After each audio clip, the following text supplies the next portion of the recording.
हमसे पैदाइशी भाई हाँ 1999 को थोड़े न बा 2002 को दू को पैदाइशी बा हमार हमरो हाँ नौका जमाना के हाँ इतने हम बुझल ले एगो हमार गाना आवता जैसे कि एगो गाना सुना जाके ढीलो हो जाए जो बना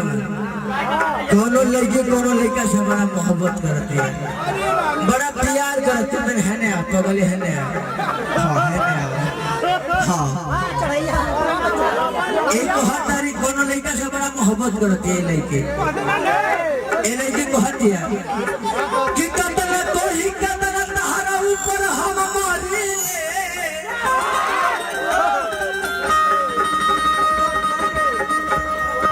ए राजा तहरा बिना हम एक पल नाशी रही अरे तो हम तना जनल कि तू ही हो जाई नंबर के ये करे जा बैरिंग के गिरिश हो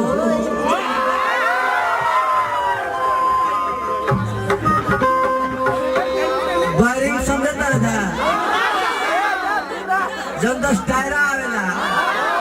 हम पंचर हो तो हिलत रहेला घूमत रहेला एगो गाना के अरे ढील हो जाई जो बनवा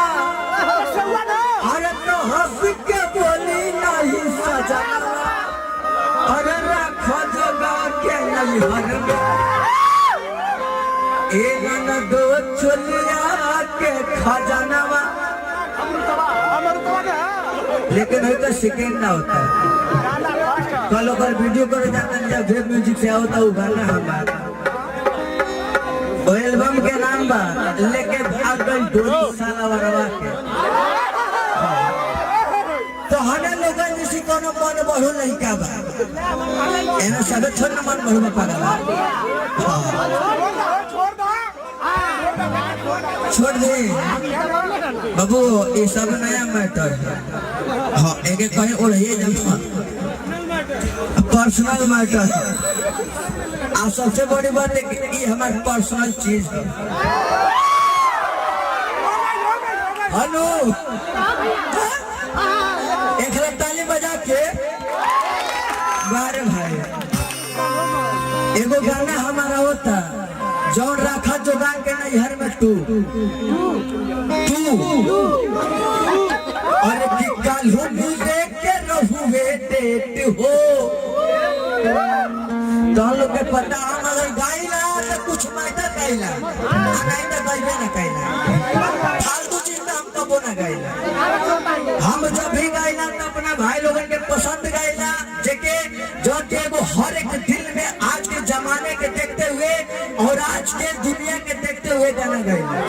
नहीं तो हम ना गाइला और आज तक हमारा जितना भी मोबाइल है दोनों को खुद पता हो कि मन करे जो बनवा दोनों का आवाना सैया बड़ा देर हो खाता कोनो मेरा रूपत रहे भातरे न रहते जो बन रही क्या करे यही से उलई